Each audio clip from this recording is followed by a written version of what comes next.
we're already recording it. Oh, fab. Oh, actually, good point. I don't know if we are. 12th day. Yeah. 12th day in Oh. terrible Disarray. Disarray with 12th day. 12th disarray. That was pretty good. Guys, we're so happy to have you here with us at 11 p.m. in Australia. Yes, it is. Yeah, and you've got your tea on the go. 5 cups. Yeah, 5th tea today. Oh, good. That's how we roll. So here we are, Global Music Match week 2, and we're so happy to welcome Charm of Finches. Thanks for having us. So, we've been loving checking out your music. It's so beautiful. Thanks. Really enjoying it. And I guess the first question that we had in mind was, you guys are obviously sisters, so we're not going to ask how you first met. Yeah. But we wondered, have you always made music together? And did you grow up with the same interests? It's something that I'm really fascinated with, because me and my sister could not be more different, and the idea of being in a band together is like beyond my wildest imagination. So yeah, how did it come about? Well, I guess we both went to Steiner School, which is like an alternative stream of teaching, and where you sing in class from an early age, so prep even, so from 6 years old you sing every day in class. So we both had a lot of music in our childhood, and our mum also was in a choir, so she sang a lot. So music was everywhere, and we just sort of naturally fell into it, I guess. And I think from a pretty young age, Mabel would kind of discover new artists, and I, as the younger one, would just, follow her and, I like First Aid Kit now too. She did have a rebellious phase though, I think, about 13, 14. She had her pop phase. Everyone does though. She was like, I'm not going to listen to the music you listen to, I'm just listening to pop. And then she came back. I came back, thank to God. the folk side. Yeah. It's really nice to hear that you were in choirs. Did you guys sing in choirs as well at school and stuff? Yeah, so we had singing as a class every day, and we sang a lot of folk songs, like English and Irish folk songs. So yeah, and then there was a choir that Mum taught in the playground every Friday afternoon, and we'd just play around that. Oh, that's so nice. Because I did a lot of chorusing as well at school, and I just love what that's given me in terms of like my singing, my like oral kind of tradition, which is quite big in Scotland, like just learning by ear, but also just like it's such a sociable and joyous thing to do, just singing with other people. And like you can definitely hear that in your music, like when the two of you sing together, it's so special. And like just yes, it's like you can tell you're sisters, but you can also like just hear like the wealth of singing in your voice. It's really lovely. Yeah, it gives us such a good early understanding of harmony, doesn't it? It just feels very natural to sing in harmony with someone who's grown up singing in choirs as a kid. Yeah. Yeah. Definitely. So is it just the two of you siblings, or do you have more? We have a little brother. He's 9. No, he's 10. He's 10. He's more into the kind of rock. He likes electric guitar and drums. Yeah. Nice. He says that he'll be our drummer one day. It'll be a trio, maybe. Next album. We're really impressed by your identity online. Like, we were checking out some of your music videos, and your like photos. They're really beautifully like created, and we loved the quote that we saw on your website, which was "Gothic folk noir." And we just wanted to ask you how much you'd like thought about your identity online, and how that translates into your music. Well, I think I've always loved sort of vintage dresses. We've got a bit of a vintage dress collection, and early on that was kind of a thing that we'd always dress up in vintage dresses for our gigs, and it kind of developed from there. And I think we're also I I love the pre-Raphaelite paintings. That's another thing that I love, art and the pre-Raphaelites, and I think that image, I think we wanted to really bring that into the music, and especially with the music videos as well, and our photo shoots. And we've had heaps of fun designing them and getting all the costumes and planning all that out. That's something that we really notice as well, your music videos, because we also love making creative music videos for our songs, and something like working with a third party to create something, you know, with us and see what their vision is as well. And we just think it just adds so much to the music. Yeah. How have you guys gone about designing your music videos? I guess, well, a lot of the videos we directed ourselves, and we've been working with Adelita, who's one of our friends, she's actually a rock musician here in Australia.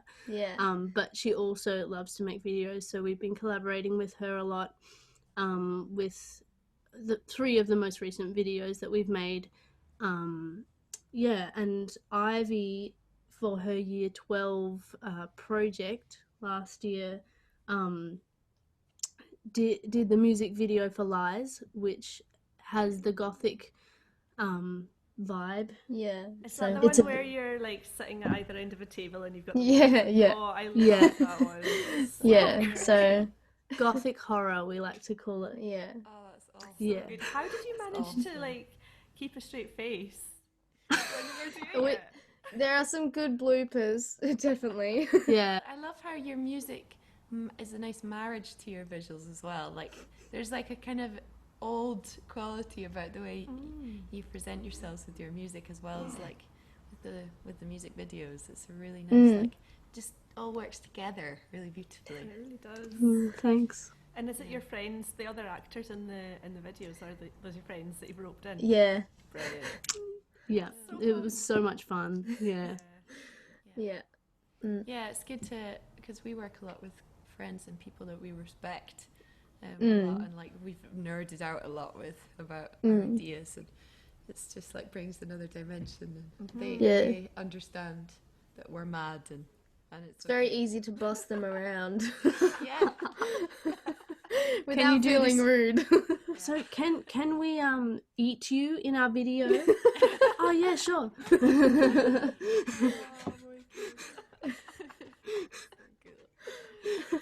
So we wanted to ask you about your process when it comes to writing your music, and if you have like a kind of go-to process, or if it's like one of you has an idea and then the other one joins it, or how that works.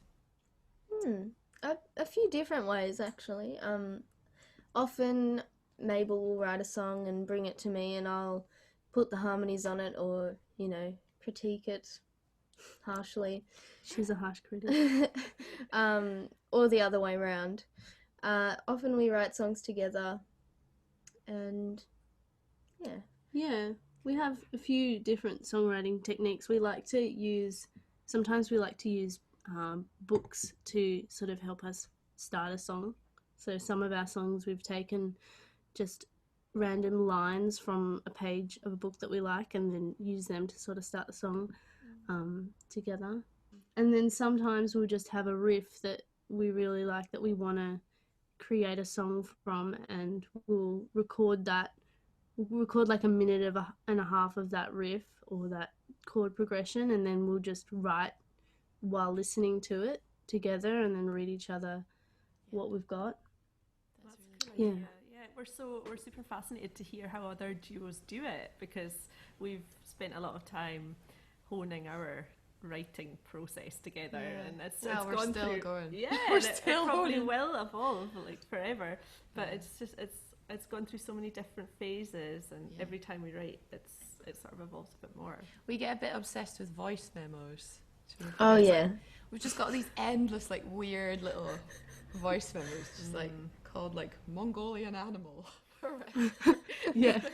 Okay. Yeah, I forget to name mine, so it's always a surprise. You need to do that, yeah. And you must find yourself, because Esther and I aren't biological sisters, but we basically are As one. as one. Yes. So it's that close relationship when you're writing, and as you say, critiquing each other's stuff, and like how do you feel like you had to get to a point where you were able to do that in an easy kind of way, or has it been, how's that process been for you guys? I think it's pretty natural. I think we've always been pretty blunt with each other, and it's an already established relationship where we can say whatever we like, and It's it'll be fine. to be in a That's band really with cool. your family, because that's just what family life is anyway, isn't it? You know that if somebody says something blunt or anything, it'll be fine in half an hour. Yeah. Yeah. And how about like touring and just doing like maybe festivals and things? How do you feel about like traveling? Do you travel much, just the two of you? We love festivals. They're one of our favourites. Yeah, But we've done a little bit on our own, just waiting to get a license, one of us to get a license. I currently have no hours, and Ivy has more. Yeah, Ivy's going to get it before me, but I'm okay with that. She's also taller than me, which she's very happy about. Well, you'll have a lot of fun sharing the driving and arguing about who's going to do which leg of the drive. That's also part of duo Yeah. night, if isn't it? she eventually learns how to drive. Look, I might just ride my bike for the rest of my life, Yeah. but that's a bit hard as a musician with multiple instruments, and I'm also a cellist, and that's just always problematic when you're trying to travel with bike. But Yeah, we were so impressed with Suvi and Amelia doing that Oh, cycling yeah. tour. So cool. Yeah. It's so inspiring that something, that can be done. And I think there's something just about the process of minimalizing your life as well. Like minimalizing everything, like your setup, your touring setup, your like traveling. It's just, it's a nice focused way of doing things, isn't It's it? lovely. Although we've Shouldn't play the harp really. as well as having Yeah. a fiddle harp, we now sometimes travel with our band, which is double bass and drums. Oh wow. Yeah, no chance for the bikes either for us. We wanted to ask, well, I just thought of this question now actually, but how do you feel about the lockdown situation? Has there been things, because you guys live together, do you? Yeah, has it been a chance for you to write together more, or have you sort of felt about this time? yeah, I think it's kind of been nice to have some downtime more time to write together. We've definitely done a lot of new creative things in that time. So that a lot of good things have come out of it unexpectedly. We're working on a lot of new material.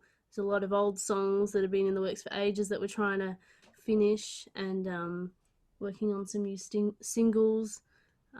So yeah, I think it's been sort of nice, but it has gone on for a long time now. I'm a little bit sick of it, to be honest, but Oh Yeah. So are you guys definitely. still in full lockdown in Melbourne?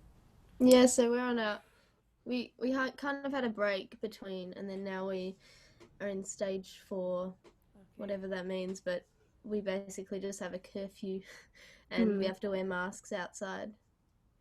So yeah. Yeah, I mean, it's been nice to have a pause, like, and just take stock and evaluate what's important, and maybe like see it as a creative opportunity in some ways. But like, I get so much, and you do as well, I know you do, of like just getting inspired by other people, and like just feeding off other people's experiences, and I've really missed that a lot. So this is why Global Music Match is so great, because Yeah. totally. getting to meet Yeah. these awesome musicians around the world. Yeah, definitely. Yeah. Yeah. So we were wondering, a lot of our music is inspired by our experiences of being young women in the music industry. And at the moment, in particular in the UK, there's a bit of a movement happening about sexual harassment and abuse in the trad industry. It's called Trad Stands With Her. And so it's kind of it's on our minds a lot at the moment, people's experiences, young women's experiences in the music industry. Do you guys have any thoughts about that sort of stuff? Yeah, well, we have a similar thing has also happened here. So there's been a little bit of a movement, particularly recently. I think we've actually been really lucky in our experiences, because we've had so many awesome people, awesome men that have supported us and been really great. Like our producer, who we worked with two albums, the two albums that we released. He's just amazing, and you know, there's been a lot of young men in the music industry that have really supported our input and our ideas and us being in control of our music and our music career and whatever happens, whether it's a sound guy, you know, asking, what do you want? I think we've had a lot of good experiences like that, but also, you know, you always get the odd, you know, the odd comment. Yeah. But I think we've been pretty lucky. Yeah, is the short answer. Yeah, that's really nice to hear, actually.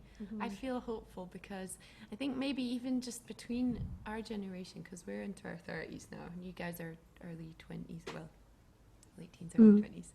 And yeah, it's really encouraging to hear that. Yeah. I think things are moving at the moment. And things are moving in the right direction, for sure. Yeah, and it's just like so great to hear about men that are really supportive of young women artists. And yeah, there's definitely a culture shift, like a fundamental culture shift that is underway, I think, in the music industry as a whole.